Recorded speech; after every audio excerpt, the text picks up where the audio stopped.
Good day, Southport. I hope you are feeling God's presence and peace today. Charles Dickens begins his classic book, A Tale of Two Cities, with these lines. It was the best of times. It was the worst of times. In the book, Dickens was contrasting life in Paris and London in the time of the French Revolution. It is true in our day as well. Many of us are loving life, loving the beauty of our surroundings and enjoying the beautiful weather we have had recently. For me, I've so loved this community to which I am new, and the people at Trinity Church are blessing me in so many ways. It is the best of times. Yet for others, not so much. Sunday evening, a shooter in Las Vegas took the lives of almost 60 people and injured hundreds of others. The images of those lives affected by hurricanes Irma, Maria, and Harvey are still fresh in our minds, and it will be years before some of the people in Florida, Texas, Puerto Rico, and other parts of the Caribbean make it back to some semblance of the way things were before this hurricane season.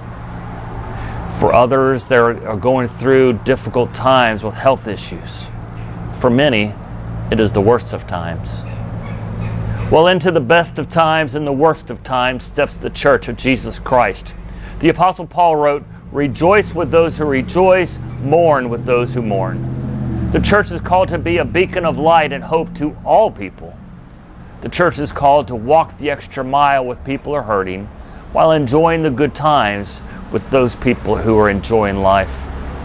Yet let's face it, the church often gets it wrong. We often fail.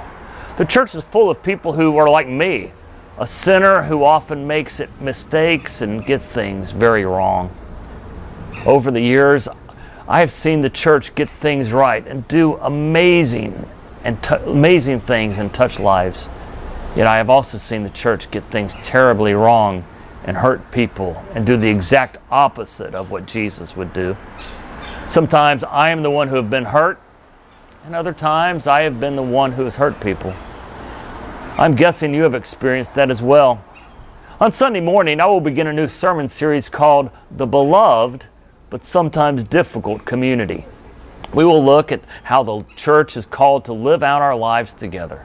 We will be reminded that even in New Testament times, it was sometimes difficult for people to live in Christian community. On Sunday, we will look at Romans 12, verses 9 through 21, and be reminded that we are to love one another sincerely.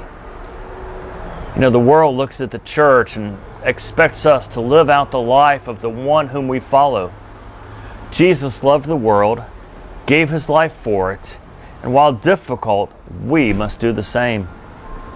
These are the best of times for some. These are the worst of times for others.